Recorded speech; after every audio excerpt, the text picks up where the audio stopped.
ఎన్ని చర్యలు తీసుకున్నా హైదరాబాద్ లో రెస్టారెంట్ నిర్వాహకుల తీరు మాత్రం మారడం లేదు. అమీర్పేట్ టోలీ చౌకలో ఫుడ్ సేఫ్టీ అధికారులు తనిఖీలు నిర్వహించారు.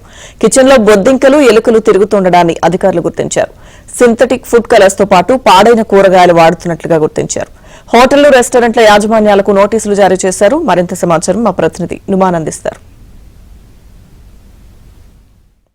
అసలు గ్రేటర్ హైదరాబాద్ లో ఫుడ్ సేఫ్టీ అధికారుల దాడులు కొనసాగుతున్నాయి. అమీర్పేట్ టోలీ చౌకీ లాంటి ప్రాంతాల్లో ఇప్పటికే ఫుడ్ సేఫ్టీ అధికారులు తనిఖీలు నిర్వహించారు. ఇందులో భాగంగానే అమీర్పేట్లోని తాజా కిచెన్ హోటల్, దాంతోపాటు అమోఘ రెస్టారెంట్, అదేవిధంగా టోలీ చౌకీలోని 4 సీజన్ మల్టీ రెస్టారెంట్ల మీద తనిఖీలు నిర్వహించారు. సో ఈ నేపథ్యంలో సింథటిక్ కలర్స్ కలిపినటువంటి ఆహార పదార్థాలతో పాటుగా వంటలను ప్రిపేర్ చేస్తున్నట్లు కూడా ఇప్పటికే జిహెచ్ఎంసీ ఫుడ్ సేఫ్టీ అధికారులు గుర్తించారు. ఈ నేపథ్యంలో ఇప్పటికే దాదాపు 4 రెస్టారెంట్లకు ఫుడ్ సేఫ్టీ అధికారులు నోటీసులు ఇచ్చి వారి మీద కేసులు కూడా నమోదు చేసినటువంటి పరిస్థితి ఉందని చెప్పొచ్చు. ప్రధానంగా ఇటు తాజా కిచెన్ కానివ్వండి, అమోఘ రెస్టారెంట్లో పూర్తిగా అపరిశుభ్రమైనటువంటి వాతావరణం, ఎలుకలు, పందికొక్కులు, దాంతోపాటు ఏదైతే ఈగలు దోమలతో అక్కడ లోపలంతా కూడా అపరిశుభ్రంగా ఉన్నట్లు కూడా ఫుడ్ సేఫ్టీ అధికారులు గుర్తించినటువంటి సిచ్యువేషన్ ఉంది. ఈ నేపథ్యంలో ఫుడ్ సేఫ్టీ అధికారులు ఇటు తాజా కిచెన్ కి, దాంతోపాటు అమోఘ రెస్టారెంట్ కి కూడా నోటీస్ ఇచ్చారు. ఇక టోలీ చౌకీలో ఉన్నటువంటి 4 సీజన్ రెస్టారెంట్ ఏదైతే ఉందో దానికి గతంలో కూడా నోటీసులు ఇచ్చారు. సో తీరు మారకపోవడం మీద వారి మీద కేసులు కూడా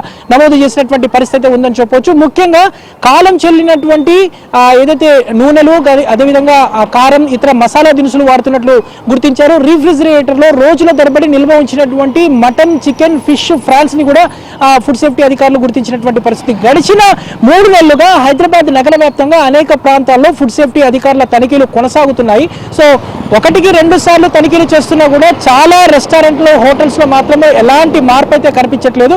సో మార్పు రానటువంటి హోటల్స్ ఏవైతే ఉన్నాయో వాటి ఫుడ్ సేఫ్టీ లైసెన్స్ ని కూడా ఇప్పటికే ఫుడ్ సేఫ్టీ అధికారులు నిలిపివేసినటువంటి సిచ్యువేషన్ ఉంది. ఓవైపు ఫుడ్ సేఫ్టీ టాస్క్ ఫోర్స్ అధికారుల బృందం, మరోవైపు జిహెచ్ఎంసీ ఫుడ్ సేఫ్టీ అధికారులతో కలిసి ఎక్కడికక్కడ కూడా హైదరాబాద్ నగర వ్యాప్తంగా దాదాపు 22 బృందాలతో తనిఖీలు అయితే చేపడుతున్నటువంటి పరిస్థితి. అందులో భాగంగానే అమీర్పేట్ కానివ్వండి, పంజాగుట్ట, ఖైరతాబాద్, దాంతోపాటు టోలీ చౌకీ లాంటి ప్రాంతాల్లో తనిఖీలు చేసినటువంటి క్రమంలో అక్కడ హోటల్స్ లో పూర్తిగా అపరిశుభ్రమైనటువంటి వాతావరణాన్ని గుర్తించారు. సింథటిక్ కలర్స్ కలిపినటువంటి అల్లం వెల్లుల్లి పేస్ట్ తో పాటు పూర్తిగా కాలం చెల్లినటువంటి మసాలా దినుసులను కూడా ఏదైతే వాడుతున్నట్లు గుర్తించారు. దాంతో పాటు ఈ నాన్ వెజ్ పాడవకుండా ఎక్కువ రోజు నిల్వ ఉండే విధంగా కూడా ఇటు ఫిష్ కానివ్వండి, ఫ్రాన్స్, దాంతోపాటు రొయ్యలు ఇలాంటి ఏవైతే ఉన్నాయో వాటికి పూర్తిగా కలర్స్ కలుపుతున్నట్టు కూడా ఫుడ్ సేఫ్టీ అధికారులు గుర్తించినటువంటి పరిస్థితి ఉంది. మొత్తానికైతే ఇటు గ్రేటర్ హైదరాబాద్ వ్యాప్తంగా నగరంలోని వివిధ ప్రాంతాల్లో జిహెచ్ఎంసీ ఫుడ్ సేఫ్టీ అధికారుల తనిఖీలు విస్తృతంగా కొనసాగుతున్నాయి. అందులో భాగంగానే ఇటు అమీర్పేట్ కానివ్వండి, టోలీ చౌకీ, పంజాగుట్ట, ఖైరతాబాద్ లాంటి ప్రాంతాల్లో